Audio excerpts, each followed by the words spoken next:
It totally transformed the way that I viewed my relationships, because suddenly the things that were cool in the beginning or okay at first or seemingly working for me or for the relationship or for us or what have you weren't quite working anymore. I wondered if I was being selfish, if I was asking for too much. I wondered if my standards were too high. Who gave me the right to have high standards in the first place? Why shouldn't I be able to set some ground rules and hold people accountable for the way they treat me? If I don't do that, who's gonna do it for me? Nobody. You know, so why shouldn't I be able to do that? And the answer is that I should. And I did. And I have. And I don't feel bad about it. Hey boo, this is Nika and I am pleasantly unbothered. Thank you so much for joining me for yet another video. So if you've seen my videos in the past, specifically the ones about my dating experiences or my journey to self-love and self-acceptance and all that jazz, then you know that I talk a lot about the person that I used to be and the person that I am now and all the steps that it took to get from there to here.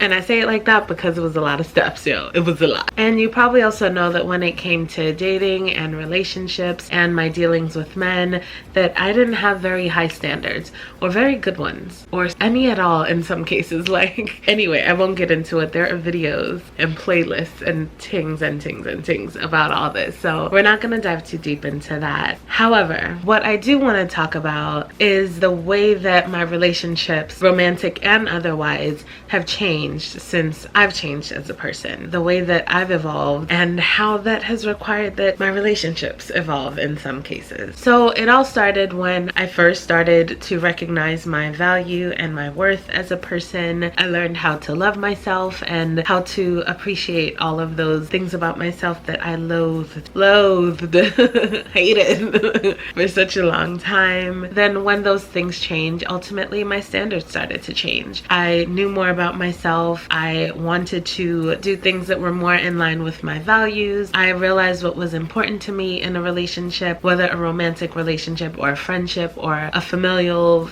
is that how you say when it's like family? I don't know. That sounds right? Familial? Here's the definition of familial.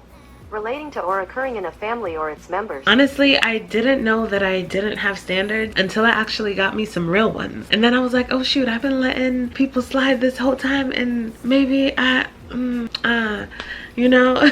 So things that might have been okay before, or that I might have been okay with letting slide before, were suddenly not okay anymore. Or the way that I wanted to be treated was just different than the way that I required to be treated before, because now that I had some big bad standards, then, you know, I was able to express what I need and to know what I need and communicate that with another person. And that whole transition taught me some pretty incredible things, and I want to share those with you. So the first thing it taught me is that it is super duper important to pay attention to the way that people in our lives react when we change or when we evolve or when we improve in some way, because that can be really telling. So whether they're happy for you, whether they're not happy for you, maybe they're standoffish now that you've changed a little bit and grown and evolved and stuff, you know, maybe they don't like it so much because the status quo has been changed. Maybe you shook the table a little bit and they don't like it, you know what I mean? Or maybe they're completely in your corner and the changes they're seeing in you are exactly the changes that they knew you were striving for and that they knew would transform your life and make improvements. You never know, right? But these changes, I'm telling you, okay, some people's true colors started to show, whether for better or for worse, and it was really, really enlightening, I gotta say. One thing we all know for certain is that things change, people change, nothing ever remains the same forever. It's basically all just a part of life, and so if there's someone in your life that's discouraging positive changes, you better pay attention to that girl, okay? If there's somebody that is promoting the positive changes, you better pay attention to that too, in different ways. Well, pay attention just as much, but for different reasons, you know what I mean?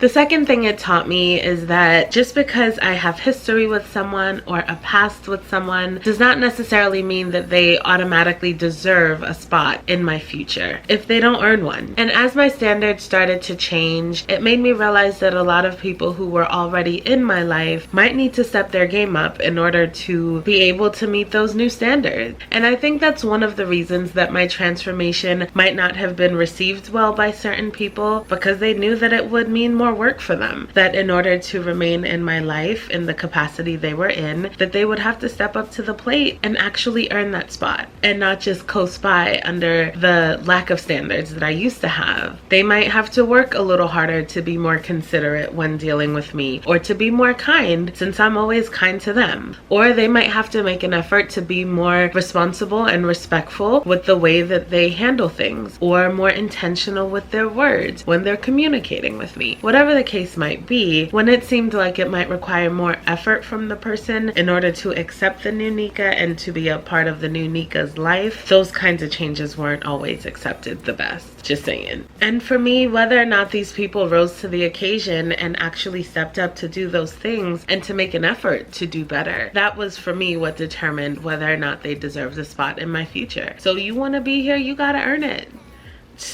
And that brings me to the third thing that I learned. Sometimes tough choices have to be made when it comes to determining who should be in your life and who shouldn't be. And for me, what I find works best is that I leave it up to the other person to decide whether or not they think it's worth the work to be in my life. So once I communicate to them what I need, what I require, how I feel about things, where I think we could be doing better, once I communicate that, hopefully very clearly and openly, in a way that they can understand, then at that point the ball is basically in their court to decide how they want to proceed. You can either adjust your behavior accordingly if you feel like it's worth it to you, or you can decide to continue on with the same behavior that's bothering me or hurting me or just not up to par anymore, and that will also tell me a lot as well. So the ball's in your court. That's the way I see it. But tough choices sometimes have to be made, and I'd rather leave it up to the other person. I don't want to be the one to be like, oh, you're dead to me, I'm cutting you out of my life. But if I say that this is what I need in order to have a friendship that's important to me or that's a priority to me, these are the things that I need, these are the components that I need, and you're like, yeah, well, whatever, I'm not gonna do those things, then you basically chose for yourself. No, I didn't have to do anything. You chose for yourself, and it's kind of like, survival of the fittest. Survival of the fittest, process of elimination, I don't know. And so while it might be a tough choice to have to limit my contact with someone or have to remove someone from my life or whatever the case is, I prefer to make it their choice, which makes it easier for me. If they do the thing that promotes our friendship and relationship moving forward, then great, let's do it, let's both do better and be better together, right? But if they try to diminish my feelings or show a lack of regard for my feelings, or they just dismiss all of what I said or all of what I feel or whatever the case is, then that shows me a lot. It truly does. And to me, it feels like that decision is already made, honestly. And the fourth thing that I realized when it came to all of this transformation and change and stuff is that I don't have to feel guilty for changing and for attempting to be a better person as long as I am making positive changes and positive steps in the right direction. And for me, that was a big one, because when I started to realize just how much I had changed from who I was to who I am, and how much more that made me require of my relationships and of the people in my life, it kind of made me feel bad.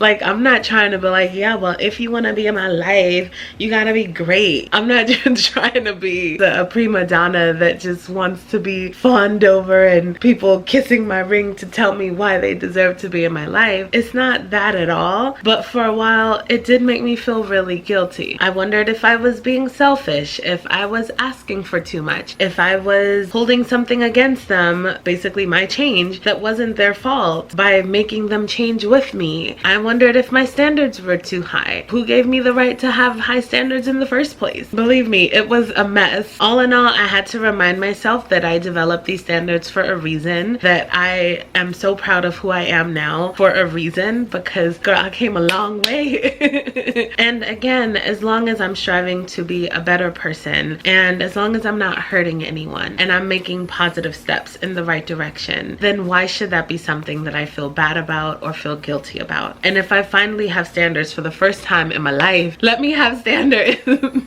And if I'm truly not asking for too much, and if I'm truly being fair and reasonable with my requests, and if I truly feel like I'm worth these requests that I'm making, for people to be more considerate, more intentional, more kind, to make more of an effort, to communicate better, to be more clear, to do all the things that I do. If I could do it, I should be able to ask you to do it if we gonna do this, right? No, just me. Oh. So why shouldn't I be able to set some ground rules and hold people accountable for the way they treat me? If I don't do that, who's gonna do it for me? Nobody. You know, so why shouldn't I be able to do that? And the answer is that I should. And I did. And I have. And I don't feel bad about it. All of these changes are intended to be for the better. Anyone in my life will benefit from those same positive changes. So yeah, if you want to be along for the ride, then it's going to require a little something more than it did before. It may be a new thing. It may require a little bit more work. But shoot, I think I'm worth it. And if you want to be in my life, then you got to think it too. And that's just the way it is now. I'm worth it. You're worth it. You know, standards are there for a reason. We deserve to have them. No matter what people tell us are our imperfections or negative attributes or our problem things or whatever the case is, we deserve to have standards. We deserve to hold people accountable for the way they treat us, and to be able to let people know what's appropriate to us and what's not, and what's acceptable and what's not. Hopefully within reason. But within reason is such a relative term. So what's within reason to me may not be within reason to someone else, and may not be within reason to you. Just the way it goes. So those are the main things that I learned over the course of this transition as it relates to my relationships and my love life and everything else, especially relationships that are still ongoing. I know most of my past videos are about relationships that have started and ended and you got just a snapshot of what that was like. Now I'm talking about relationships that are still active and ongoing, and that I feel are definitely worth my time, because these people have lived up to the things that I just talked about, you know, that they have shown that they're invested, that they have shown that they support my change and my growth and my development and the improvements that I'm working on. You know, as they say, you teach people how to treat you. That's just what it boils down to. If you don't teach them how to treat you, who will? They're just gonna treat you however they want to, up to their standards or based on their standards. And those may not be your standards. What if that's not good enough? You just gonna take it and let them treat you how they want? Or are you gonna advocate for yourself and set your ground rules and set your standards? Again, hopefully reasonable ones. And demand that they treat you accordingly. I don't know which one you gonna do. I know which one I did.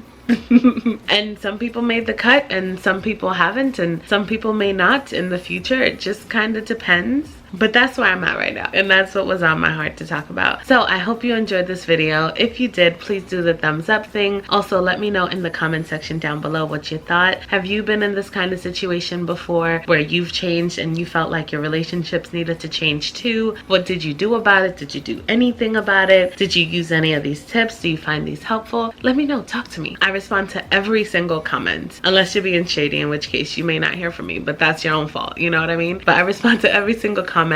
Talk to me, let me know. Also consider subscribing for more videos like this, to see more of the journey, to hear more of the tips, tricks, secrets that I've picked up along the way. I'm happy to share them. So please consider subscribing if you have not already, and I hope I will see you in my next video. Bye.